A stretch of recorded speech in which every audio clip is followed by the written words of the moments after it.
আচ্ছা, আজকে আমরা ক্লাস 11-এর অধ্যায় হচ্ছে রাসায়নিক বন্ধন ও আণবিক গঠন। এই অধ্যায়ের একটি গুরুত্বপূর্ণ টপিক ডাইপোল মোমেন্ট বা দ্বিমেরু ভ্রামক, এটার উপর এই ক্লাসটিতে আলোচনা করব। ঠিক আছে, দ্বিমেরু ভ্রামক বা যার ইংরাজি হচ্ছে ডাইপোল মোমেন্ট, যেটাকে সূচিত করা হয় মিউ দিয়ে, যার মানটা সূচিত করা হয় মিউ দিয়ে। তো কি এই দ্বিমেরু ভ্রামক জিনিস এবং বিভিন্ন যৌগের দ্বিমেরু ভ্রামক নির্ণয় কিভাবে করা হয়, তো সেইগুলো আজকে আমরা এই ক্লাসে শিখব। তো প্রথমেই বলি,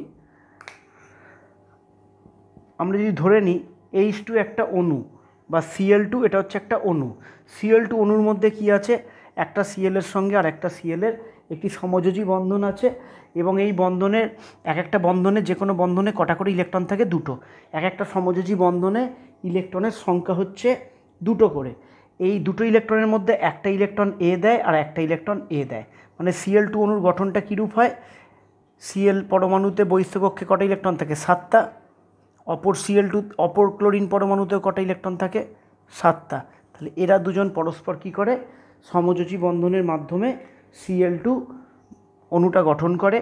তাহলে একটা সমযোজী বন্ধন গঠিত হয় দুটো ইলেকট্রন নিয়ে, এই দুটো ইলেকট্রন এই জায়গায় অবস্থান করছে। বা H2তেও যদি বলি, এই সমযোজী বন্ধনের যে দুটো ইলেকট্রন আছে, সেই দুটো ইলেকট্রন এই রকম জায়গায় অবস্থান করছে। এইবার যদি আমরা একটু অন্যরকম এক্সাম্পল নিই, ধরো এই Cl নিলাম। যে কোনো সমযোজী বন্ধনই হোক, সিঙ্গেল বন্ড হলে, যে কোনো একটা বন্ডের ক্ষেত্রে বলছি, দুটো ইলেকট্রন থাকে।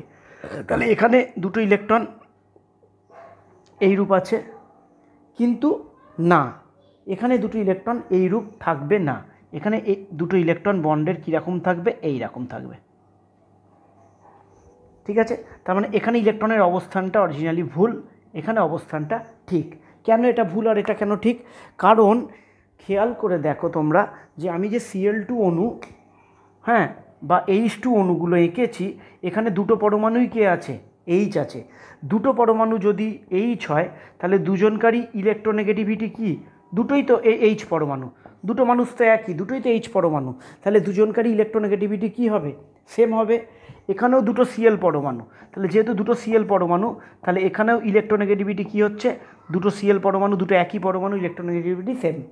কিন্তু এই যে HCl যে অণুটা আমরা এঁকেছি, H আর Cl, এই দুটো হচ্ছে ডিফারেন্ট পরমাণু, দুটো H আর Cl হচ্ছে ডিফারেন্ট পরমাণু।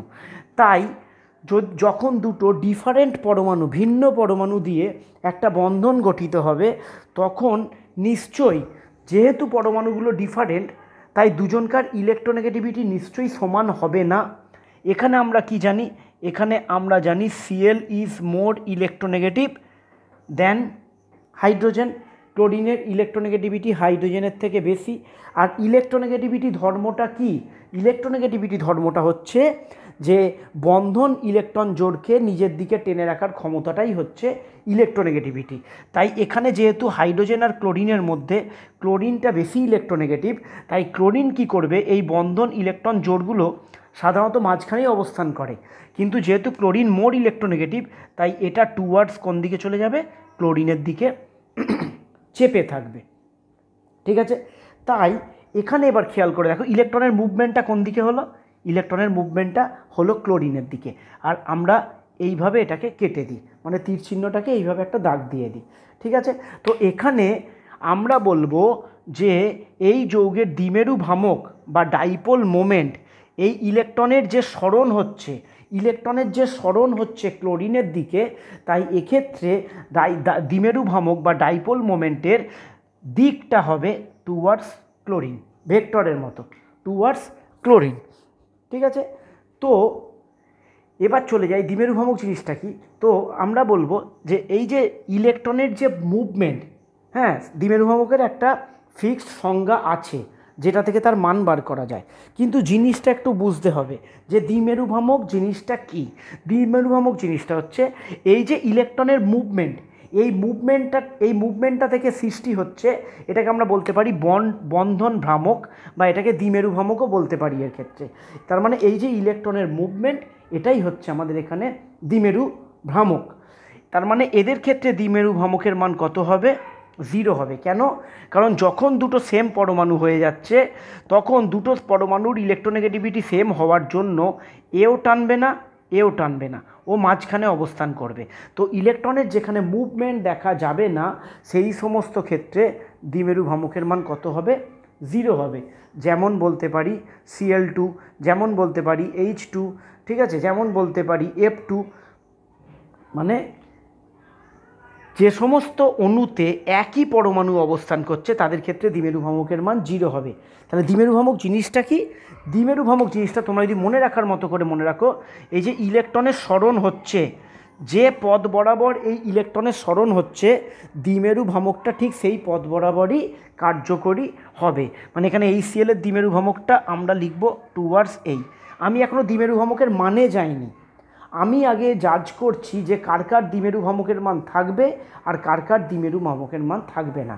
তার মানে যাদের ক্ষেত্রে, যে সমস্ত অণুর ক্ষেত্রে এরকম ইলেকট্রন টানার ব্যাপারটা থাকবে সাধারণত তাদের ক্ষেত্রে দ্বিমেরু ভ্রামকের মান থাকবে। কিন্তু সব সময় বলা যাবে না যেরকম টানলেই যে থাকবে, তারও অনেক ব্যতিক্রম আছে, সেগুলোতে আমরা যাব। কিন্তু যাওয়ার আগে দ্বিমেরু ভ্রামকের সংজ্ঞাটা পরিষ্কার করি, তারপরে কিছু উদাহরণ নিয়ে যখন ডিসকাস করব তখন দ্বিমেরু ভ্রামকের ব্যাপারটা একদম পরিষ্কার হয়ে যাবে। ঠিক আছে, তো আমরা এবার চলে যাই দ্বিমেরু ভ্রামকের সংজ্ঞাটা কি বলছে। দ্বিমেরু ভ্রামকের সংজ্ঞা, দ্বিমেরু ভ্রামককে আমরা ডিনোট করি মিউ দিয়ে। Mu equal to E into D, এটা হচ্ছে দ্বিমেরু ভ্রামকের মান নির্ণয় করার ফর্মুলা। দ্বিমেরু ভ্রামকের মান নির্ণয় করার ফর্মুলা আমি যেভাবে পড়তে বলছি তোমরা চেষ্টা করবে ঠিক সেইভাবেই পড়ার, তাহলে তোমাদের পরীক্ষার পারপাস খুব সুবিধা হবে। ঠিক আছে, তো কী এই সংজ্ঞা? দেখবে বইতে বলছে যে কোনো ধ্রুবীয় অণুর পজিটিভ অথবা নেগেটিভ কেন্দ্রের চার্জ এবং কেন্দ্র দুটির মধ্যেকার দূরত্ব, এই দুটোর গুণফলকে বলা হয়, এই দুটোর গুণফলের যে মান সেটাই হচ্ছে তার দ্বিমেরু ভ্রামকের মান। এবার এই সংজ্ঞায় দুটো নতুন কথা উঠে এলো। একটা সংজ্ঞায় কথা বলছে ধ্রুবীয়, এই ধ্রুবীয় ব্যাপারটা কি আমি আসছি, ঠিক আছে। আর একটা বলছে পজিটিভ অথবা নেগেটিভ কেন্দ্রের চার্জ, পজিটিভ অথবা নেগেটিভ কেন্দ্রের চার্জ। আগে পজিটিভ অথবা নেগেটিভ কেন্দ্রের চার্জটাকে একটু বলি আমি। ধরো একটা যৌগ আছে HCl, HCl একটা যৌগ আছে, তো এখানে বন্ধন ইলেকট্রন জোটটা টুয়ার্ডস কার দিকে চেপে থাকবে? টুয়ার্ডস ক্লোরিন পরমাণুর দিকে চেপে থাকবে। আচ্ছা, এবার দেখো যেহেতু ইলেকট্রনগুলো ক্লোরিন পরমাণুর দিকে চেপে আছে, আমরা ইলেকট্রনের আধান কি জানি? ইলেকট্রনের আধান আমরা জানি নেগেটিভ। তাহলে এগুলো যেহেতু ইলেকট্রনগুলো যেহেতু ক্লোরিন পরমাণুর দিকে চেপে আছে, যদি খেয়াল করে দেখো যদি H2 হতো তাহলে ইলেকট্রনগুলো কোথায় আছে? একদম মধ্যবর্তী জায়গায় আছে, কোনো ইলেকট্রনই কোনো পরমাণুর দিকে চেপে নেই। কিন্তু এক্ষেত্রে যেহেতু ইলেকট্রনগুলো ক্লোরিনের দিকে চেপে আছে এবং ইলেকট্রনের আধান যেহেতু নেগেটিভ, তাই এখানে আমরা বলতে পারি যে ইলেকট্রনের মাথায় একটা আংশিক ঋণাত্মক আধান সৃষ্টি হবে এবং হাইড্রোজেনের মাথায় একটি আংশিক ধনাত্মক আধান সৃষ্টি হবে।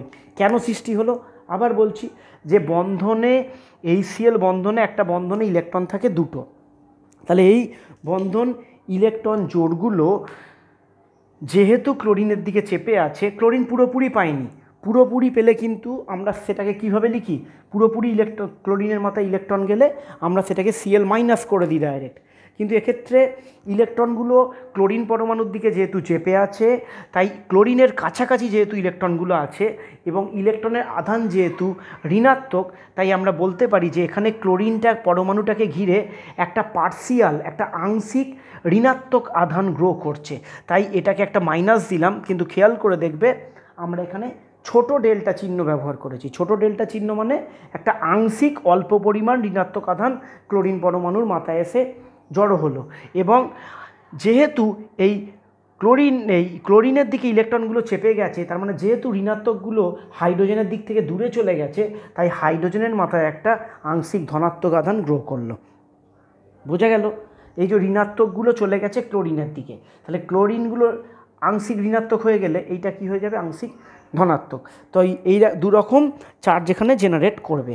তো যে কোনো বন্ধন যেখানে একাধিক পরমাণু আছে, ধরো একটা অণু আছে AB, যদি দুটো ডিফারেন্ট পরমাণু থাকে তাহলে অবশ্যই দুজনকার ইলেকট্রোনেগেটিভিটি দুজনকার ইলেকট্রোনেগেটিভিটি এক্ষেত্রে কি সেম কি কোনো দিনও হবে? চট করে সচরাচর হবে না।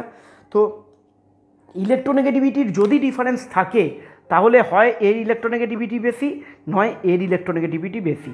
তো আমি ধরে নিলাম যে কোনো একটা পরমাণুর ইলেকট্রোনেগেটিভিটি যদি বেশি হয় তাহলে সেই ইলেকট্রনগুলো যার ইলেকট্রোনেগেটিভিটি বেশি তার দিকে চেপে থাকবে, আর যেখানেই ইলেকট্রনের এরকম সরণ ঘটবে সেই জিনিসটাকে আমরা বলছি তার দ্বিমেরু ভ্রামক বা ডাইপোল মোমেন্ট আছে, যাকে আমরা তীর চিহ্নটা দেবো, যেদিকে ইলেকট্রনটা টানছে সেদিকে তীর চিহ্ন দিয়ে একটুখানি কেটে দেবো। এই জিনিসটাকে আমরা বলছি দ্বিমেরু ভ্রামক। আর দ্বিমেরু ভ্রামকের মান নির্ণয় করা হয় এই ফর্মুলার সাহায্যে, mu equal to E into D. E হচ্ছে পজিটিভ বা নেগেটিভ যে আধান সৃষ্টি হচ্ছে তার চার্জ, কেন্দ্রের যে আধান হচ্ছে পজিটিভ বা নেগেটিভ তার চার্জ, ইন্টু কেন্দ্রদ্বয়ের মধ্যে, পরমাণু দুটোর কেন্দ্রদ্বয়ের মধ্যে, এই পরমাণুর কেন্দ্র আর এই পরমাণু কেন্দ্রের মধ্যে দূরত্ব। তো যাই হোক, আমি তোমাদের বলতে পারি এই ফর্মুলায় সচরাচর আমাদের অঙ্ক আসে না বা লাগে না। হ্যাঁ, টুকটাক একটু দুটো লাগতে পারে, কিন্তু আসে না। এই ফর্মুলার অঙ্ক করার কোনো প্রয়োজন আপাতত নেই। মেন যেগুলো ফোকাস আমি সেইগুলো নিয়ে এখন ডিসকাস করব, ঠিক আছে? তো দ্বিমেরু ভ্রামক আশা করি বোঝা গেল। এবং এই যে ইলেকট্রোনেগেটিভিটির যে ডিফারেন্স থাকে, এই যে দ্বিমেরু ভ্রামক রইল, যাদের ক্ষেত্রে এই দ্বিমেরু ভ্রামকের থেকে গেল তাদেরকে আমরা বলছি ধ্রুবীয়। তার মানে যাদের দ্বিমেরু ভ্রামক থাকবে তাদেরকে আমরা বলছি ধ্রুবীয়। যে বন্ধনের ধরো এই দুটো বন্ধন আছে, একটা HCl আর একটা হচ্ছে এইচ। আমি তোমায় জিজ্ঞেস করলাম যে কোন বন্ধনটা ধ্রুবীয়। আমরা দেখব যে কোন বন্ধনটার ক্ষেত্রে দ্বিমেরু ভ্রামকের মান আছে। এই বন্ধনটার দ্বিমেরু ভ্রামকের মান আছে, তাই এই বন্ধনটা ধ্রুবীয়, এই বন্ধনটা অধ্রুবীয়। যে সমস্ত বন্ধনের দ্বিমেরু ভ্রামকের মান থাকবে না বা বন্ধন ভ্রামকের মান থাকবে না তাদেরকে আমরা বলছি অধ্রুবীয়। ঠিক আছে, বোঝা গেছে? এবার তোমাদের ধরো বলতে পারে এরকম দিলাম যে একটা দিলাম HCl, একটা দিলাম HI। আমি তোমাদের জিজ্ঞেস করলাম যে এক্ষেত্রে কোন বন্ধনের ধ্রুবীয়তা বেশি, কোন বন্ধনের ধ্রুবীয়তা বেশি। এখানে খেয়াল করে দেখো, এটাও ইলেকট্রোনেগেটিভ বেশি, এটাও ইলেকট্রোনেগেটিভ হাইড্রোজেনের থেকে বেশি, এখানেও যাচ্ছে এখানেও যাচ্ছে, কিন্তু ক্লোরিনের ইলেকট্রোনেগেটিভিটি আয়োডিনের থেকে বেশি। ক্লোরিনের ইলেকট্রোনেগেটিভিটি আয়োডিনের থেকে বেশি। তার মানে এখানে এই যে মুভমেন্টটা দিলাম এই মুভমেন্টটা বেশি হবে, তার মানে এই বন্ধনটা বেশি ধ্রুবীয় হবে। ধ্রুবীয়র ইংরাজি হচ্ছে পোলার, তার মানে এই বন্ধনটা বেশি পোলার হবে। ঠিক আছে, তাহলে একটা ভালো MCQ পারপাস একটা সুন্দর জিনিস বলে দিই। হ্যাঁ, একটা MCQ পারপাস সুন্দর জিনিস বলে দিই, যেটা তোমরা খাতায় পয়েন্ট করে রাখবে। সেটা হচ্ছে, যদি কখনো বলে যে দুটো বন্ধন দিয়েছে, হ্যাঁ, HCl আর HI ধরো দিয়েছে দুটো, HCl আর HI ধরো দিয়েছে, তোমাদের বলতে বললো যে কোন বন্ধনটা বেশি ধ্রুবীয়। তো আমি কি দেখলাম, এখানে H পরমাণুটা দুটোর ক্ষেত্রেই সেম আছে, Clটা মোর ইলেকট্রোনেগেটিভ I এর থেকে। হ্যাঁ, তাই এখানে দ্বিমেরু ভ্রামকের মানটা কি এখানে বেশি, তাই এটা হচ্ছে বেশি পোলার। ঠিক আছে, কিন্তু যদি এইচটা সেম না থাকতো, যদি এইচটা ডিফারেন্ট থাকতো, তার জন্য আমি একটা জিনিস তোমাদের বলে দিচ্ছি, এটা জয়েন্টে কাজে লাগতে পারে, এটা JEE বা নিটের জন্য এই ধরনের MCQ এই ধরনের কনসেপ্ট কাজে লাগতে পারে। সেটা হচ্ছে, একটা বন্ধন যেখানে সৃষ্টি হচ্ছে, একটা বন্ধন সবসময় কী দিয়ে সৃষ্টি হয়? দুটো ডিফারেন্ট পরমাণু দিয়ে সৃষ্টি হয়, দুটো ডিফারেন্ট পরমাণু দিয়ে একটা বন্ধন সৃষ্টি হয়। ঠিক আছে, তো বন্ধন, এটা আমার নিজের মতো করে একটা লিখিয়ে দিচ্ছি, বন্ধন সৃষ্টিকারী পরমাণুগুলির ইলেকট্রোনেগেটিভিটি এর পার্থক্য যত বেশি হবে বন্ধনটি তত ধ্রুবীয় হবে। কি বললাম? এই যে দুটো বন্ধনের মাধ্যমে, দুটো পরমাণুর মাধ্যমে একটা বন্ড সৃষ্টি হচ্ছে, তো এক্ষেত্রে যে দুটো পরমাণুর মাধ্যমে এই বন্ডটা সৃষ্টি হয়েছে, এদের দুজনকার মধ্যে ইলেকট্রোনেগেটিভিটির ডিফারেন্সটা যত বেশি হবে সেই বন্ধনটা তত বেশি ধ্রুবীয় হবে, কেন হচ্ছে? দেখো একটা জিনিস খেয়াল করে, ধরো এর ইলেকট্রোনেগেটিভিটিও বেশি, বি এর ইলেকট্রোনেগেটিভিটিও বেশি, দুজনকারই ইলেকট্রোনেগেটিভিটি বেশি। ভালো করে মন দিয়ে শুনবে, এ এরও ইলেকট্রোনেগেটিভিটি বেশি, বি এরও ইলেকট্রোনেগেটিভিটি বেশি, কিন্তু বি এরটা একটু বেশি, এরটা একটুখানি কম। তাহলে বন্ধন ইলেকট্রনটা বি এর খুব একটা কাছে না গেলেও অল্প বি এর দিকে টেনে রাখবে। ঠিক আছে, এবার তুমি চিন্তা করো এ আর বি, তাহলে এটাতেও কিন্তু ইলেকট্রোনেগেটিভিটির ডিফারেন্স আছে। আমি একটু উদাহরণ দিচ্ছি। হ্যাঁ, মনে করো এর ইলেকট্রোনেগেটিভিটি হচ্ছে 4.0, এর মনে করো 3.8, তাহলে এখানে ইলেকট্রোনেগেটিভিটির ডিফারেন্স কত হলো? 4 - 3.8 = 0.2। ক্লিয়ার? ঠিক আছে, আরেকটা এক্সাম্পল দিচ্ছি। এটা এক্সাম্পল 1, এটা হচ্ছে এক্সাম্পল 1 দিলাম। আরেকটা এক্সাম্পল দিচ্ছি যেটা এক্সাম্পল 2। দুজনকার ইলেকট্রোনেগেটিভিটি ডিফারেন্স আছে, কিন্তু বি এর ইলেকট্রোনেগেটিভিটি প্রচণ্ড উচ্চ আর এর ইলেকট্রোনেগেটিভিটি প্রচণ্ড কম। তাহলে মনে করি এর ইলেকট্রোনেগেটিভ 4.0 আর এর ইলেকট্রোনেগেটিভ মনে করি 1.5। তাহলে এখানে ইলেকট্রোনেগেটিভিটির ডিফারেন্স কত হলো? 4 - 1.5 = 2.5। তাহলে খেয়াল করে দেখো ইলেকট্রোনেগেটিভিটির ডিফারেন্সটা কতটা দ্বিতীয় এক্সাম্পলটার ক্ষেত্রে বেশি। তাহলে এখানে যেহেতু বি এর ইলেকট্রোনেগেটিভিটি এর থেকে অনেকটা বেশি, তাই এক্ষেত্রে বন্ধন ইলেকট্রন জোটটা কিন্তু একেবারে বি এর দিকে চেপে যাবে। তাই এই বন্ডটার ক্ষেত্রে ধ্রুবীয়তা কী হবে? এই বন্ডটার ক্ষেত্রে ধ্রুবীয়তা বেশি হবে। ঠিক আছে, তো ওই জন্য বললাম বন্ধন সৃষ্টিকারী পরমাণুগুলির ইলেকট্রোনেগেটিভিটি এর পার্থক্য যত বেশি হবে, দেখো এখানে পার্থক্য 2.5, এখানে পার্থক্য 0.2, তাহলে পার্থক্যটা যত বেশি হবে তত বেশি তো বি টানবে, আর যত বেশি বি টানবে তত তার দ্বিমেরু ভ্রামকের মান বাড়বে, আর যত দ্বিমেরু ভ্রামকের মান বাড়বে তত সেই বন্ধনটি বেশি কী হবে?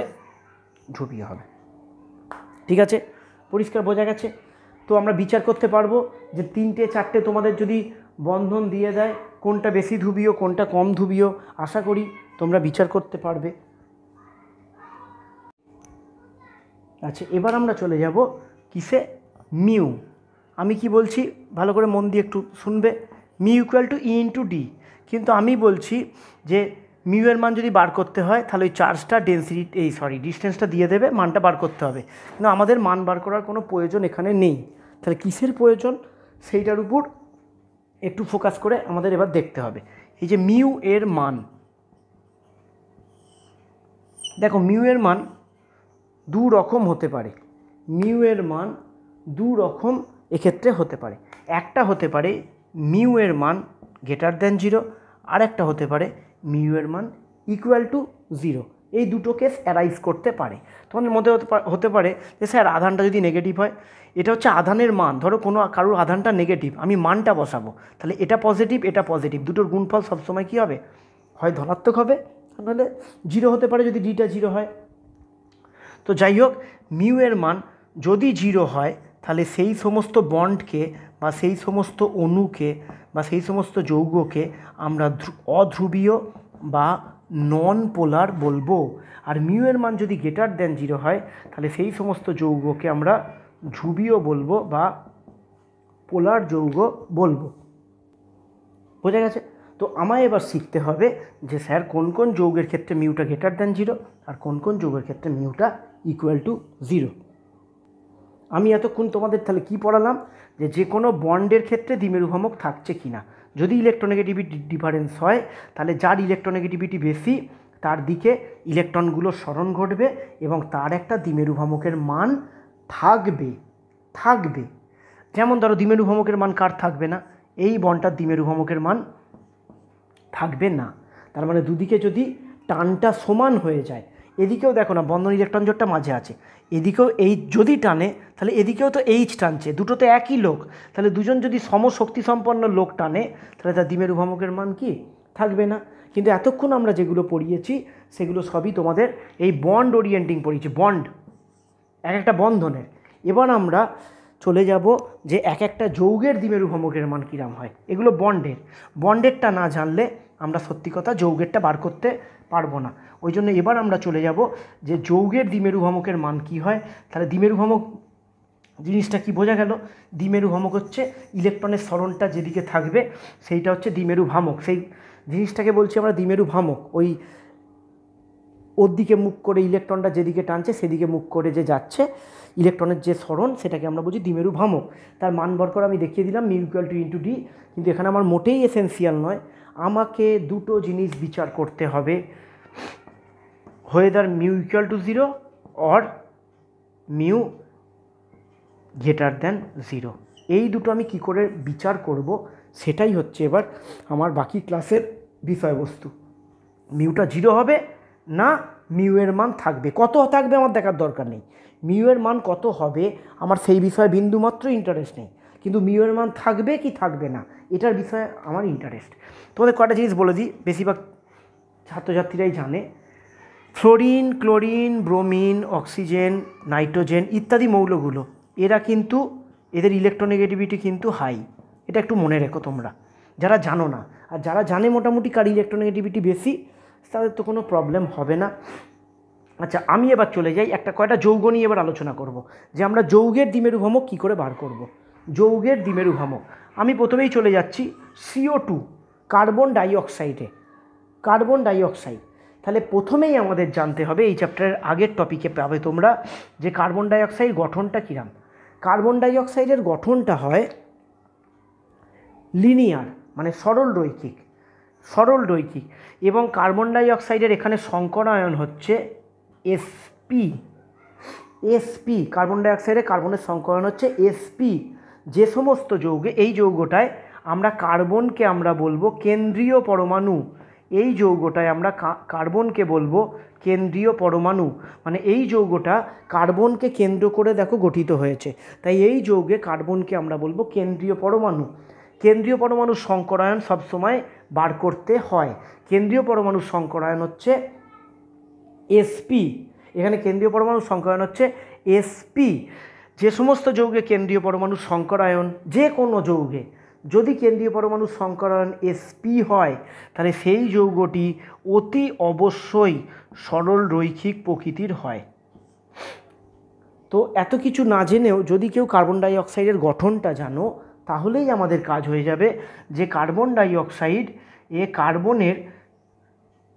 কার্বন ডাইঅক্সাইড যৌগের গঠন হচ্ছে সরল রৈখিক। ঠিক আছে, যদি তুমি গঠনটা না জেনে আন্দাজে আঁকো তাহলে কিন্তু উত্তর পুরো ভুল হয়ে যাবে। কেন ভুল হয়ে যাবে তুমি এক্ষুনি নিজেই তোমার চোখের সামনে বুঝতে পারবে যে কেন আমার ভুল হয়ে যেতে পারে। দেখো, কার্বন ডাইঅক্সাইডে কার্বন আর অক্সিজেন এই দুটো বন্ড তৈরি করেছে। আমরা কি জানি অক্সিজেন কার্বনের থেকে অনেক বেশি ইলেকট্রোনেগেটিভ, অক্সিজেন কার্বনের থেকে অনেক বেশি ইলেকট্রোনেগেটিভ। তাই এক্ষেত্রে এই যে কার্বন অক্সিজেন বন্ড আছে এই বন্ধনের ইলেকট্রন জোড়গুলো কে টানবে? অক্সিজেন টানবে, স্বাভাবিক ব্যাপার। যে মৌলটা একটা বন্ডের মধ্যে দুটো পরমাণু থাকে, তো এই দুটো পরমাণুর মধ্যে যে মৌলটার ইলেকট্রোনেগেটিভিটি বেশি সেই তো বন্ধন ইলেকট্রন জোড়কে নিজের দিকে টানবে, তাহলে এখানে অক্সিজেন টানবে। এখানেও খেয়াল করে দেখো সিমিলার ঘটনা ঘটবে এবং ওদিকের অক্সিজেনও যত জোরে টানবে এদিকের অক্সিজেনও তত জোরে টানবে। এবার যাদের ফিজিক্স আছে তারা নিশ্চয়ই ভেক্টর চ্যাপ্টারটা এতদিনে পড়া হয়ে গেছে। যদি কারোর ফিজিক্স নাও থাকে তারও এখানে বুঝতে কোনো অসুবিধা হবে না, বুঝতে অসুবিধা কিন্তু হবে না। তা যারা ভেক্টর আছে তারাও বুঝতে পারবে, নেই তারাও বুঝতে পারবে, এটা একটা কমন সেন্স। আমি কি করব এবার, এই যে দুটো টানা হচ্ছে এদের আমি লব্ধি বার করব। যে লব্ধিটা বেরোবে সেটা হচ্ছে এই যৌগটার দ্বিমেরু ভ্রামক।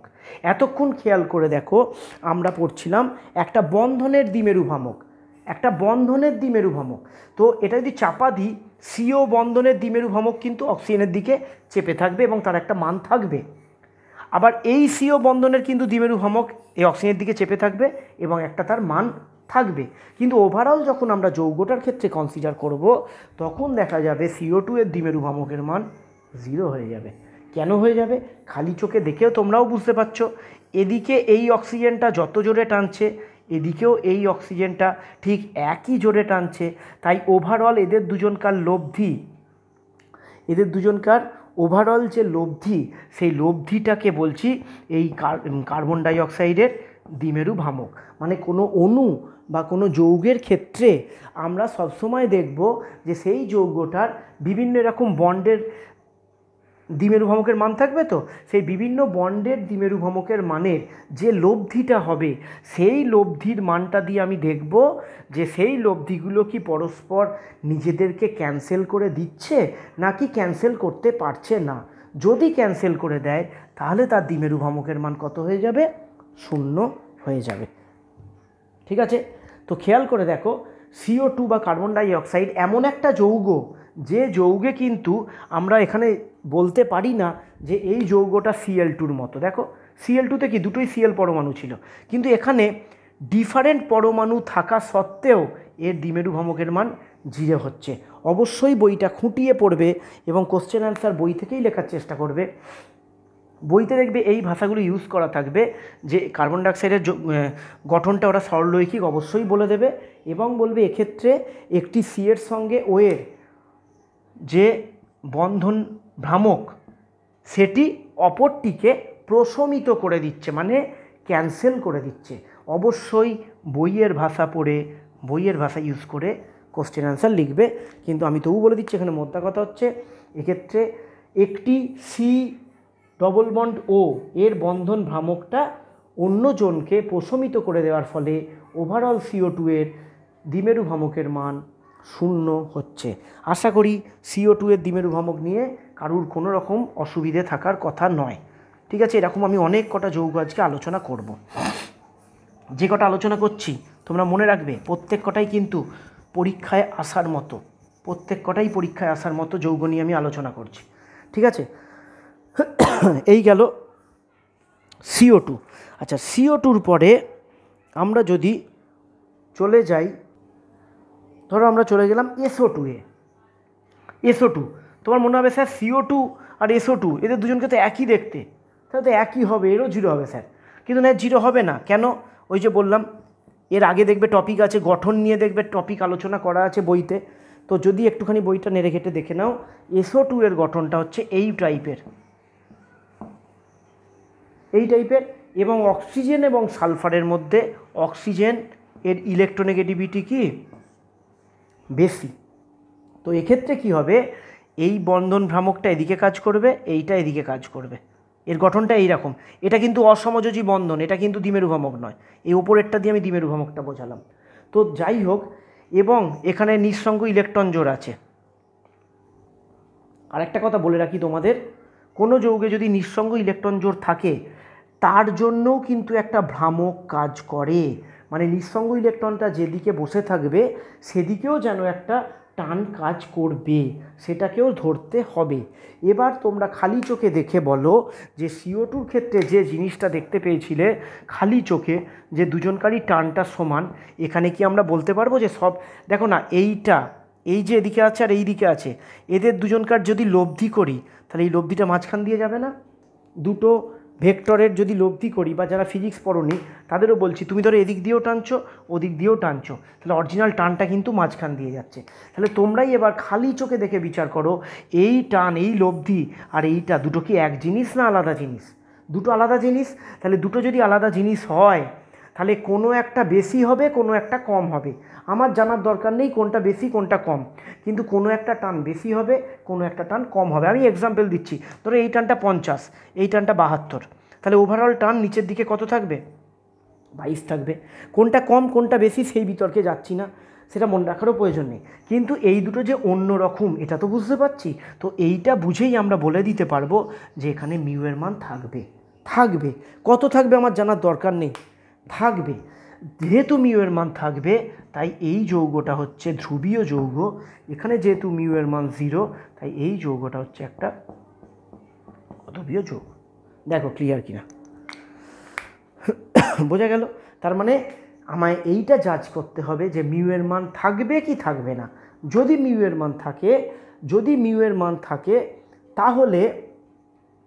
তাহলে সেই যৌগের দ্বিমেরু ভ্রামকের মান যদি থাকে তাহলে সেইগুলো ধ্রুবীয় হবে, যদি না থাকে সেটা অধ্রুবীয়। এরকম কোশ্চেন আসে, আমি তোমায় বলে দিচ্ছি, এরকম কোশ্চেন আসে যে CO2 একটি অধ্রুবীয় যৌগ হলেও SO2 একটি ধ্রুবীয় যৌগ, ব্যাখ্যা করো। এবার মজাটা দেখো, মজাটা হচ্ছে এখানে কিন্তু প্রশ্নের ভেতরই উত্তর ওরা প্রোভাইড করে দিচ্ছে, সাপ্লাই করে দিচ্ছে। কি বলছে, CO2 একটি অধ্রুবীয় যৌগ। কোশ্চেনের মধ্যেই অ্যান্সার দিয়ে দিচ্ছে, দেখো CO2 অধ্রুবীয় যৌগ। আমরা অধ্রুবীয় মানে কি জানি, মিউটা 0।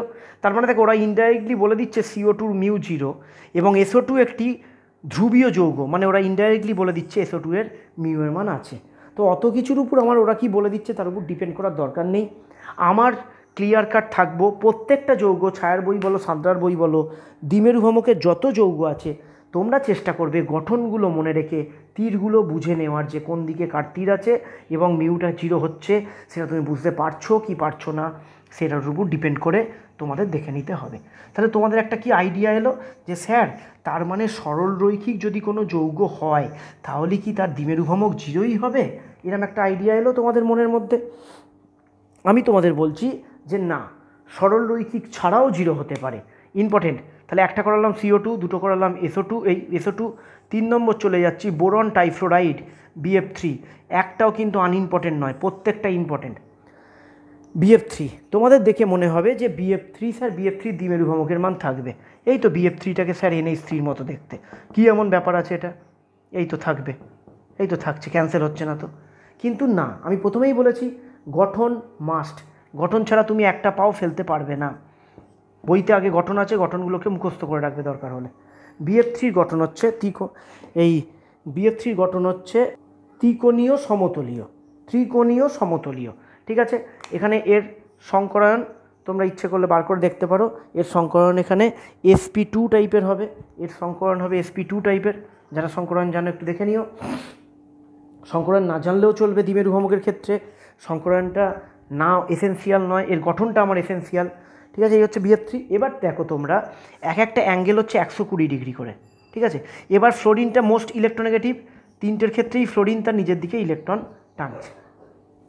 এবার মজাটা হচ্ছে এই দুটো যে বন্ধন রয়েছে এদের লব্ধিটা কাজ করবে মাঝখান দিয়ে, এবং এদের যে লব্ধিটা মাঝখান দিয়ে কাজ করবে এইটা কি করবে, ক্যান্সেল করে দেবে। মানে কি ঘটনা ঘটলো আবার আঁকছি আমি, এটা এরম আছে, এর লব্ধি এদিকে, এর এদিকে, সব কিন্তু বোরনের দিকে মুখটা গন্ডগোল হলে কিন্তু কেটে দেবে, তো এদিকে মুখ, ঠিক আছে। তো এই দুজনকার লব্ধিটা কোথা দিয়ে যাবে, মাঝখান দিয়ে যাবে। তো দেখা যাবে যে দুটি BF বন্ধনের লব্ধি তৃতীয়টাকে ক্যান্সেল করে দিচ্ছে এবং দ্বিমেরু ভ্রমকের মান 0 হয়ে যাচ্ছে। দুটি B⋅F বন্ধনের যে লব্ধি, এই দুটোর যে লব্ধি সেটা তৃতীয়টাকে প্রশমিত করে দিচ্ছে বা ক্যান্সেল করে দিচ্ছে। তাই এক্ষেত্রেও BF3 দ্বিমেরু ভ্রমকের মান 0 হবে। তাই BF3 একটি অধ্রুবীয় যৌগ। দ্বিমেরু ভ্রমকের কোশ্চেন দিলে আঁকাটা কিন্তু ম্যান্ডেটারি, আঁকতে কিন্তু তোমাদের হবেই, ঠিক আছে। তো BF3 হয়ে গেল। আচ্ছা, এছাড়াও তোমরা বিভিন্ন যৌগ নিয়ে স্টাডি করতে পারো, যেমন জল, ওয়াটার। চোখে দেখেই বোঝা যাচ্ছে দ্বিমেরু ভ্রমকের মান থাকবে। আরও একটা কথা এখানে বলার জন্য আমি দেখালাম, জলে দুটো নিঃসঙ্গ ইলেকট্রন জোড় থাকে। তো এখানে অক্সিজেনের দিকে টানছে, এখানে এর একটা লব্ধি এদিকে কাজ করছে, এর একটা এদিকে কাজ করছে। তো খেয়াল করে দেখো, যারা ভেক্টর আইডিয়া আছে মোটামুটি বা একটু সিক্স সেন্স কাজ করবে, তারা বুঝতেই পারছো এখানে দ্বিমেরু ভ্রমকের লব্ধিটা কিন্তু মাঝখান দিয়ে যাবে। এই দুটোও জয়েন্ট হয়ে গিয়ে ওপর দিয়ে যাচ্ছে, আবার এই দুটোরও ওপর দিয়ে যাচ্ছে, তাহলে এর দ্বিমেরু ভ্রমকের মান মোদ্দা কথা থাকবে। এবার যদি কেউ ভুলবশত জলের গঠন এরম এঁকে ফেলো, তাহলে সে 0 নিয়ে বাড়ি আসবে পরীক্ষা থেকে, ঠিক আছে। এই গেল। এছাড়াও আর একটা ইম্পর্টেন্ট কোশ্চেন আমি এক্ষুনি চলে যাব, যেটা হচ্ছে NH3 এবং প্রত্যেকটা কিন্তু যে কটা আলোচনা করলাম আজকে প্রতিটা ইম্পর্টেন্ট। চলে যাব NH3 এবং NF3, এদের মধ্যে কার মিউ এর মান বেশি ও কেন। বইতে আছে, অবশ্যই পড়বে। আগে আমি বুঝিয়ে দিই, তারপর বইটা পড়ে নেবে, তাহলেই পরিষ্কার হয়ে যাবে। তাহলে কি বললাম, NH3 আর NF3 এদের মধ্যে কার মিউ এর মান বেশি। আমি দুটোরই গঠন আঁকি, মুশকিল হচ্ছে দুটোর গঠনই একই রকম। নিঃসঙ্গ ইলেকট্রন জোড়টা কিন্তু মাস্ট, যার নিঃসঙ্গ ইলেকট্রন জোড় আছে, সরি এটা F না দিলে কিন্তু ভুল হয়ে যাবে, এটা হচ্ছে NF3, ঠিক আছে। আচ্ছা, এইবার দেখো NH3 ক্ষেত্রে নাইট্রোজেনটা হাইড্রোজেনের থেকে বেশি তড়িৎ ঋণাত্মক, তাই নাইট্রোজেনের দিকে বন্ধন ভ্রামকগুলো বা দ্বিমেরু ভ্রামকগুলো বন্ডের নাইট্রোজেনের দিকে চেপে আছে, এবং এক্ষেত্রে একটা দেখা যাচ্ছে লোন পেয়ার ইলেকট্রনের জন্য এর একটা ভ্রামক ওপর দিকে কাজ করছে। মোদ্দা কথা, এখানে মিউয়ের মান গ্রেটার দ্যান 0 এবং এটা ওপর দিকে কাজ করছে। পরিষ্কার, এই বিষয়ে কোনো ডাউট আমাদের নেই। কিন্তু NF3-র ক্ষেত্রে তোমরা দেখো এখানে এফটা মোর ইলেকট্রোনেগেটিভ, এফটা মোর ইলেকট্রোনেগেটিভ, এফটা মোর ইলেকট্রোনেগেটিভ, এবং নিঃসঙ্গ ইলেকট্রন জোড়েরটা ওপর দিকে কাজ করছে। তো এই তিনজনকার যে লব্ধি, একটু আইডিয়া যদি থাকে তাহলে এই তিনজনকার লব্ধিটা তোমরা বুঝতে পারছো, যেদিক হোক নিচের দিক দিয়ে কাজ করবে। অ্যাটলিস্ট ওরা নিচের দিকে মুখ করা আছে, তাহলে ওরা নিচের দিকে কাজ করবে। আর লোন পেয়ারের লব্ধিটা কি হচ্ছে, ওপর দিকে আছে। লব্ধি বলবো না, লোন পেয়ারের দ্বিমেরু ভ্রামকটা কি ওপর দিকে আছে। তাহলে আর যাই হোক, এখানে যেমন সব মানগুলো যোগ হচ্ছিল, এখানে মনে করে দেখো একটা মান কিন্তু কোনটা বড় কোনটা ছোট সেই বিতর্কে আমি যাচ্ছি না। আর যাই হোক, এখানে দেখো একটা বিপরীত দিকে যেন দুটো বল কাজ করছে, তাই এক্ষেত্রে মিউ এর মান থাকবে, 0 হবে না। মিউ এর মান কম, 0 হবে না কেন বললাম, কারণ এই তিনজনকার লব্ধির যা মান আর এর মান দুটো তো সমান কখনোই হতে পারে না, সমান নয়, কিন্তু এরা কিন্তু মাইনাস করছে, তাই এখানে মিউ এর মান কম, এখানে মিউ এর মান বেশি। কিন্তু আবারও বলি, মিউ এর মানটা কিন্তু গ্রেটার দ্যান 0, কিন্তু মানটা কম। আমি বলবো যদি এই দুটোর ক্ষেত্রে পারো মিউ এর মানটা মুখস্থ রেখো, যদি পারো এই দুটোর ক্ষেত্রে, বইতে অবশ্যই দেওয়া আছে, যদি পারো পরীক্ষায় আসে ব্যাকেটে লিখে দিতে পারবে। ঠিক আছে, তো ইম্পর্টেন্ট মোটামুটি অনেকগুলোই আমাদের আলোচনা হলো, আরও দু একটা আলোচনা করব। আচ্ছা, ধরো বইতে আছে CCl4, CCl4টা কীরকম গঠন, টেট্রাহেড্রাল, এর দ্বিমেরু ভ্রামক থাকবে কিনা আমরা একটু দেখে নিই। এ হচ্ছে CCl4, তো এই Cl এর দিকে থাকছে, Cl এর দিকে থাকছে, Cl এর দিকে থাকছে, Cl এর দিকে থাকছে। এটা কিন্তু একটা টেট্রাহেড্রাল গঠন, মানে 3D স্ট্রাকচার। আমি 2Dতে এঁকেছি, হ্যাঁ নিশ্চয়ই তোমাদের একটু আইডিয়া আছে, আমি তবু একটুখানি দেখিয়ে দিই যে কীরকম হয় গঠনটা, আশা করি দেখলেই বুঝতে পারবে। দেখো এই হচ্ছে গঠন, এই হচ্ছে গঠন, ঠিক আছে। প্রত্যেকটা কিন্তু ইকুয়াল ডিস্টেন্সে আছে, কিন্তু আমাকে যেহেতু আমি বইয়ের খাতার বোর্ডের পাতায় আঁকছি, তাই আমাকে আঁকার সময় কিন্তু সবগুলোকে এইভাবে আঁকতে হচ্ছে, কিন্তু অরিজিনালি কিন্তু এরা সব ইকুয়াল ডিস্টেন্সে, এরম ইকুয়াল ডিস্টেন্স মেনটেন করে, ওদের অ্যাঙ্গেল মেনটেন করে সবাই বসে আছে। তো এক্ষেত্রে দ্বিমেরু ভ্রামকের মান কী হবে, দেখো এই দুজনকার লব্ধি, এই দুজনকার লব্ধি কোন দিকে কাজ করবে, এই দুজনকার লব্ধি এই বরাবর কাজ করবে। আবার এই যে দুজন বাকি দুজন রয়েছে তাদের লব্ধি এই বরাবর কাজ করবে। তাহলে দুটো, এখানেও CCl বন্ডের দুটোর লব্ধি আর এখানেও CCl বন্ডের দুটোর লব্ধি, এবং প্রত্যেকে ইকুয়াল ডিস্টেন্সে আছে, তাহলে এই লব্ধিগুলো কী হবে, পরস্পর ক্যান্সেল হয়ে যাবে। এখানে একে অপরকে ক্যান্সেল করছে না, কিন্তু দুজনকার লব্ধি অপর দুজনকার লব্ধিকে ক্যান্সেল করে দিচ্ছে, তাই এটা হয়ে যাবে একটা নন পোলার যৌগ। CCl4ও হয়ে গেল নন পোলার যৌগ। আচ্ছা, বইয়ের মোটামুটি বেশিরভাগটাই হয়ে গেল কভার। এবার চলে যাই, তোমাদের বইতে আছে কিছু অর্গ্যানিক কম্পাউন্ডস আছে, কিছু অর্গ্যানিক কম্পাউন্ডস আছে যেগুলো তো আমাদের হয়তো এখনও যারা যেখানেই পড়ো, তাদের বাড়িতে যারা স্টাডি করছো তাদের হয়তো পড়া হয়নি, তাদের হয়তো বুঝতে একটু অসুবিধা হবে, কিন্তু তবু যেহেতু বইতে রয়েছে আমি বলে দিচ্ছি। হ্যাঁ, বেনজিনের আগে চলে যাই। বেনজিন, এই যৌগটাকে আমরা বলি বেনজিন, ঠিক আছে। কীরকম দেখতে হয়, 6টা কার্বন থাকে, এগুলো আবার অর্গ্যানিকে কিন্তু ডিটেলসে পড়া হবে, এটা কিছুই নয়, এটা জাস্ট বইতে আছে বলে বলছি, অসুবিধা হলে চিন্তার কোনো কারণ নেই। 6টা কার্বন থাকে, প্রত্যেকটা কার্বনের সঙ্গে প্রত্যেকটা কার্বনে এরম বন্ড করে একটা পুরোনো দিনের 20 পয়সার মতো একটা এরম যৌগ, যার একটা কার্বন অল্টারনেটে ডবল বন্ড থাকে, একটা কার্বন অল্টারনেটে ডবল বন্ড থাকে, এবং আমরা জানি কার্বনের হাত কটা হয়, এক একটা কার্বনের 4টে করে হাত হয়, তাহলে এখানে প্রত্যেকটা কার্বনে কিন্তু একটা করে হাইড্রোজেন কিন্তু আছেই। এবার তোমাদের মনে হতে পারে স্যার আপনি এইখানে যেটা এঁকেছেন এখানে তো হাইড্রোজেনগুলো দেননি, এরকম হাইড্রোজেন এরকম রিং করে আঁকলে হাইড্রোজেনটা দিতে হয় না, ওটা অটোমেটিক বুঝিয়ে যায় যে এখানে একটা করে প্রত্যেকটা একটা করে হাইড্রোজেন আছে, ঠিক আছে। এই হচ্ছে বেনজিন, এটা হচ্ছে বেনজিন। এবার বলি বেনজিনে ধরো এখানে কোনো একটা গ্রুপ আছে, ধরো এখানে বইতে ক্লোরিন দিয়ে দেখিয়েছে, ধরো ক্লোরিন আছে, ঠিক আছে। এই ক্লোরিনটার সাপেক্ষে, এগুলো কিন্তু পরে আবারও আমরা ক্লাসে অ্যাড করব, অ্যারোমেটিক যখন পড়াবো বলবো। এখানে যতটা চেষ্টা করছি তোমরা বুঝতে পারো সেইভাবে করাচ্ছি, কিন্তু না বোঝাটাই স্বাভাবিক, কারণ অর্গ্যানিক তো এখনও ধরা হয়নি, তো অসুবিধা হওয়ার চান্সটা বেশি, কিন্তু তবু কিছু কিছু জন হয়তো বুঝতে পারবে। তো বেনজিনের ধরে এই বন্ডে একটা ক্লোরিন আছে, ক্লোরিনটা কী করে ঢুকলো? ক্লোরিনটা এই হাইড্রোজেনটা বেরিয়ে গেছে, দিয়ে ধরো একটা ক্লোরিন ঢুকেছে ওখানে, ঠিক আছে। তো এই যে ক্লোরিন ঢুকেছে, এই ক্লোরিনের মানে এই ক্লোরিনটার সাপেক্ষে আমরা পাশের দুটো কার্বনকে আমরা বলবো অর্থ কার্বন। এটা মজা করে এটা উল্টো করে লিখলাম কিন্তু, হ্যাঁ, অট্র নয়, এটা কিন্তু অট্র নয়, অর্থটাকে আমি মজা করে উল্টো করে লিখলাম। তাহলে এটা হচ্ছে অর্থ। এই ক্লোরিনের সাপেক্ষে একটার পাশের দুটোকে বলি অর্থ, সে ডান দিক হোক আর বাঁ দিকই হোক, এই পজিশানগুলোকে বলি অর্থ।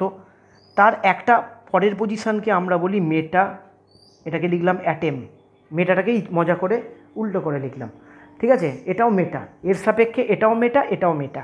আর এই ক্লোরিনের সাপেক্ষে উল্টো দিকের পজিশানটাকে আমরা বলি প্যারা পজিশান। এটা তোমাদের একটু ফার্স্ট বুঝতে হবে, ঠিক আছে। এবার মনে হতে পারে স্যার ক্লোরিনটা কি সবসময় ওপরেই থাকবে? না, ক্লোরিনটা এখানেও থাকতে পারে, ক্লোরিন যেখানে ইচ্ছা থাকতে পারে। এবং তোমায় বলি এখানে যেটা আঁকা আছে এটা আর এটা হুবহু সেম, এগুলো সব 3D। তো আমি তোমায় এইভাবে এঁকেছি, তাই 2Dতে ক্লোরিনটা মাথায় দিয়েছি। অরিজিনালি কি 6টা কার্বনের মধ্যে একটাতে Cl আছে, সেটা এখানে থাকলেও যা, সেটা এখানে থাকলেও সেম ব্যাপার। কিন্তু এখানে যদি তোমরা ক্লোরিনটা দাও, এর সাপেক্ষে কিন্তু অর্থ কিন্তু এই দুটো হয়ে গেল, এটা অর্থ আর এটা অর্থ। তার মানে কি বোঝাতে চাইলাম আমি? বেনজিন রিংয়ে হাইড্রোজেন বাদ দিয়ে যদি অন্য কোনো গ্রুপ থাকে, গ্রুপ অর্থাৎ ক্লোরিন হতে পারে, NO2 হতে পারে, যে কোনো OH হতে পারে, এই যে গ্রুপটা থাকবে, এই গ্রুপটার সাপেক্ষে সে যেখানেই থাকুক তার সাপেক্ষে পাশের দুটো কার্বনকে আমরা সব সময় অর্থ বলবো, পাশের দুটোকে অর্থ বলবো, তার আরেকটা পরের দুটোকে বলবো মেটা, এই কার্বনগুলোকে বলছি, আর ঠিক উল্টোটাকে বলবো আমরা প্যারা। এটা যেন ক্লিয়ার থাকে, নোট ডাউন করে নেবে, আশা করি অসুবিধা হবে না। আরেকটা উদাহরণ দিই, ধরো এখানে OH আছে, তাহলে আচ্ছা এখানে দেবো না, মনে করো এখানে OH আছে, ঠিক আছে। তাহলে এইটা অর্থ হবে আর এইটা অর্থ হবে, এটা মেটা হবে আর এটা হবে প্যারা। তাহলে আশা করি ক্লিয়ার, যেখানে গ্রুপ থাকবে তার পরের দুটো পাশের দুটো হবে অর্থ, তার একটা করে পরের দুটো হবে, এই পাশের দুটো হবে অর্থ, তার একটা করে পরের দুটো হবে মেটা, আর উল্টো দিকেরটা হবে প্যারা। সবই হবে এর সাপেক্ষে, সবই হবে এর সাপেক্ষে, যে থাকে তার সাপেক্ষে। তো এইটা বুঝে গেলে এবার আর আমার বোঝাতে কোনো অসুবিধা হবে না, ঠিক আছে। আচ্ছা এবার 3টেতে চলে যাই। এটাকে আমরা বলবো, এই যৌগটাকে আমরা বলি অর্থ যৌগ, অর্থ ডাইক্লোরো, নাম দেখবে অর্থ ডাইক্লোরো বেনজিন। আচ্ছা এটাকে আমরা বলবো ডাইক্লোরো, দুটো ক্লোরিন আছে বলে ডাইক্লোরো। এটা হচ্ছে মেটা, এটা হচ্ছে অর্থ, আর এটা হচ্ছে প্যারা যৌগ। এই 3টের মধ্যে কার দ্বিমেরু ভ্রামকের মান বেশি, কার কম, এইটা আমাদের একটুখানি মনে রাখতে হবে। তোমরা মনে রাখবে, খুব সহজ উপায় বলে দিচ্ছি, তুমি খেয়াল করে দেখো, তোমরা দেখো ক্যান্সেল করছে কি না, পুরো বিপরীতে আছে তো। তাই এর প্যারার দ্বিমেরু ভ্রামক সবসময় কী হয়? 0 হয়। প্যারার 0 মানে প্যারাটা সব থেকে কম, এই হচ্ছে দ্বিমেরু ভ্রামকের মান। এটাকে 0 মনে রাখবে, তার আগে মেটা, আগে অর্থ, ঠিক আছে। এটা কেন হচ্ছে তারও একটা এক্সপ্লানেশান কিন্তু ফিজিক্স দিয়ে করা যায়। ফিজিক্সে দেখবে তোমরা একটা মিউ এর ফর্মুলা পড়েছো √ওভার দিয়ে, হ্যাঁ, মানে একটা ওই মিউ মানে বলছি লব্ধি বার করার। সেখানে দেখবে a² + b² + 2ab কী ছিল? cos theta. এই থিটার মানটা দিয়ে কিন্তু এখানে এক্সপ্লেনটা করা যায়, আমাদের অত লাগবে না বলে আমি ডিটেলসে গেলাম না। এখানে কোনটা হয়ে যায় 60 ডিগ্রি, তাহলে এখানে cos 60 বসালে দেখবে এই মানটা সব থেকে বেশি আসবে। এটা হয়ে যাবে cos 120, cos এটা হয়ে যাবে 120 মানে মনে হচ্ছে -1/2, তাহলে এখানে একটু বিয়োগ হয়ে যাবে, কমে যাবে। তার মানে তোমরা এইটাই মনে রেখো, অর্থ আইসোমারের সব থেকে দ্বিমেরু ভ্রামকের মান বেশি, তারপর মেটা, তারপর হচ্ছে প্যারা, ঠিক আছে। অর্থ আইসোমারের দ্বিমেরু ভ্রামক, এখানে ক্লোরিন বলে নয়, এখানে যদি OH থাকতো তাও অর্থটা বেশি হতো।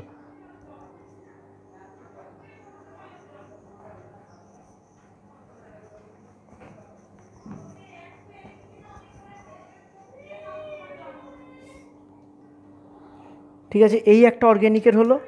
আর একটা বইতে আছে যেটা, সেটাও একটুখানি বুঝিয়ে দিচ্ছি আমি তোদের। সেটা হচ্ছে যদি কোনো যৌগে এরকম ডবল বন্ড থাকে, আমরা তাদেরকে কি যৌগ বলি? আমরা তাদেরকে বলি অ্যালকিন। অ্যালকিন, যেমন তোরা পড়েছিস CH2 ডবল বন্ড CH2। এগুলো কিন্তু আবারও বলছি, কোনো রকম ঘাবড়ানোর চিন্তা নেই, এগুলো অর্গ্যানিকে হবে। তবু আমি যেভাবে বোঝাচ্ছি মনে হয় তোদের খুব একটা অসুবিধা হবে না, ঠিক আছে? তো CH2 ডবল বন্ড CH2 এই যৌগগুলোকে আমরা বলি কি যৌগ? অ্যালকিন জাতীয় যৌগ। তাহলে ডবল বন্ড অ্যালকিন জাতীয় যৌগ। এবার ধর একটা যৌগ এরকম আছে, CH3 CH CH CH3, মনে কর একটা যৌগ এরকম আছে। বা মনে কর আরেকটা যৌগ আমি আঁকছি, Cl CH double bond CH Cl, মনে কর এরকম যৌগ আছে, ঠিক আছে? তো এই যৌগটাকে নিয়ে আমরা একটু স্টাডি করব। কি করছি একটু দেখে নে, এটা হয়ে গেলেই আমাদের এই টপিকটা মোটামুটি শেষ হয়ে যাবে। তো কোন যৌগটা আঁকবো? Cl CH double bond CH Cl। আচ্ছা, এটাকে আমি আঁকছি, দেখ এটার দুটো গঠন হতে পারে। এই কার্বনের সঙ্গে এই কার্বনের ডবল বন্ড আছে, তাহলে এই কার্বন ডবল বন্ড, এই কার্বন আমি টিক দিয়ে দিলাম, মার্কিং করাটা ডবল বন্ড আছে। আচ্ছা, এক একটা কার্বনের 4টে হাত হয়, তাহলে এই কার্বনের এই যে ডবল বন্ড আছে তার মানে দুটো হাত আছে, তাছাড়াও আর কে কে আছে? একটা H আছে আর একটা Cl আছে। এখানেও তাই, এই কার্বনের এই যে দুটো হাত আছে, দুটো হাত বাদ দিলে একটা H আছে আর একটা Cl আছে। প্রত্যেকটা কার্বনের মনে রাখবি 4টে করে হাত হয়। তাহলে এই যে কার্বন আছে এখানে ডবল বন্ড আছে, যে ডবল বন্ড বাদ দিলে আরেকটা কে কে আছে? H আছে আর Cl আছে, একটা H একটা Cl, একটা H একটা Cl, ঠিক আছে? তো আমি Hটাকে এখানে দিলাম, Clটাকে এখানে দিলাম, ঠিক আছে? আচ্ছা, এখানেও আমি Hটাকে এখানে দিলাম, Clটাকে এখানে দিলাম, ঠিক আছে? ক্লিয়ার? CHCl, এখানেও আছে CH আর Cl। আচ্ছা, আরেকটা করছি কি, আরেকটা গঠন কি হতে পারে? H আর Cl, Hটাকে উপরে দিলাম, Clটাকে নিচে দিলাম, ঠিক এটার মতো। এবার কি করলাম, আমি এইটাকে উল্টো দিলাম, করতে তো পারি, দুটোই তো রাইট, দুটোই তো হতে পারে, হতে পারে না বলে তো কোনো কথা নেই, তাই না?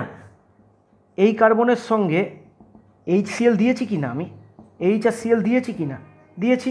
মাঝে আমি ডবল বন্ড দিয়েছি, আবার এই কার্বনের সঙ্গেও আমি H আর Cl দিয়েছি কি না? দিয়েছি তো। তার মানে দুটো স্ট্রাকচারই হতে পারে, মানে এর দুটো আইসোমার হতে পারে, একটা এইটা একটা এইটা। এই ধরনের আইসোমারকে আমরা বলি সিস আইসোমার। সিস কাদের বলি? যে সমস্ত আইসোমারে একই গ্রুপ একই দিকে থাকে, একই গ্রুপ একই দিকে থাকে। দেখ, একই গ্রুপ, এটা উপর দিকে আছে, এটা উপর দিকে আছে, একই গ্রুপ বাংলায় লিখে রাখবো আমরা বোঝার জন্য, একই গ্রুপ একই দিকে। অ্যালকিনের ক্ষেত্রেই প্রযোজ্য, কিন্তু অন্য কারোর ক্ষেত্রে হবে না। একই গ্রুপ ডবল বন্ডের যদি একই দিকে থাকে, দেখ ওপর দিকে আছে, তাহলে একই গ্রুপ একই দিকে হলে তাদেরকে আমরা বলি সিস। আর একই গ্রুপ ভিন্ন দিকে হলে তাদেরকে আমরা বলি ট্রান্স, তাদেরকে আমরা বলি ট্রান্স। একই গ্রুপ একই দিকে থাকলে সিস, একই গ্রুপ ডিফারেন্ট দিকে থাকলে ট্রান্স। এই যে Cl ডিফারেন্ট, H ডিফারেন্ট দিকে আছে, ট্রান্স। এবার আমরা দ্বিমেরু ভ্রামক খুব সহজেই বিচার করতে পারবো। আচ্ছা, Clটা এখানে টানবে, এখানে কার্বনটা হাইড্রোজেনের থেকে বেশি তড়িৎ ঋণাত্মক, যদিও দুজনেই কম তবু কার্বনটা বেশি, তাহলে এখানেও কার্বনের দিকে, এখানে Cl-এর দিকে। তাহলে মোরলেস এখানে একটা দ্বিমেরু ভ্রামক এদিকে কাজ করবে। কেন? কারণ এদিকে Cl দুটো এদিকে বেরোচ্ছে, তাহলে তার লব্ধিটা মাঝখান দিয়ে নিচের দিকে মুখ আছে, তাই নিচের দিকে মুখ করে যাবে। কিন্তু এখানে আমরা দেখব এদিকেও Cl-এর দিকে টানছে, এদিকেও Cl-এর দিকে টানছে, ক্যান্সেল হয়ে গেল কি না? উল্টো দিকে আছে পুরো, ক্যান্সেল। এদিকেও C টানছে, এদিকেও C টানছে, দুজনেই ধাক্কা খেলো, আবার এদিকে দুজনেই এমন টানছে, ক্যান্সেল। তার মানে আমরা মনে রাখবো সাধারণত ট্রান্স আইসোমারের দ্বিমেরু ভ্রামকের মান 0 হয়, ট্রান্স আইসোমারের দ্বিমেরু ভ্রামকের মান 0 হয়, আর সিস আইসোমারের দ্বিমেরু ভ্রামকের মান থাকে। ট্রান্সের 0 হয় আর সিস আইসোমারের দ্বিমেরু ভ্রামকের মান থাকে, ঠিক আছে? তো আজকে আমরা কি করালাম? আজকে আমরা করলাম কার কার দ্বিমেরু ভ্রামকের মান থাকে এবং কার কার দ্বিমেরু ভ্রামকের মান 0 হয়, সেখান থেকে আমি কনক্লুশন টানতে পারবো। এটাকে কি বলতে পারবো? এটাকে বলতে পারবো একটা ধ্রুবীয় যৌগ। কেন ধ্রুবীয়? দ্বিমেরু ভ্রামকের মান থাকলে তারা ধ্রুবীয়, দ্বিমেরু ভ্রামকের মান 0 হলে তারা অধ্রুবীয়। তার মানে সিস আর ট্রান্স আইসোমারের মধ্যে সিসটা ধ্রুবীয়, ট্রান্সটা অধ্রুবীয়। তার মানে আমাদের দ্বিমেরু ভ্রামক টোটালটা কমপ্লিট হয়ে গেল। কার দ্বিমেরু ভ্রামকের মান কীরকমভাবে বার করতে হয়, টোটালটা কমপ্লিট হয়ে গেল। ঠিক আছে, তো এই ছিল আজকের ক্লাস। ক্লাসটা যদি ভালো লাগে তাহলে লাইক এবং কমেন্ট অবশ্যই করবে, যাতে আমি উৎসাহিত হয়ে আরও এই ধরনের ক্লাস ইউটিউবে দিতে পারি। তো ক্লাসটাকে ভালো লাগলে অবশ্যই লাইক কমেন্ট করবে, আর যাদের সাবস্ক্রাইব করার নেই চ্যানেলটা অবশ্যই সাবস্ক্রাইব করে দেবে।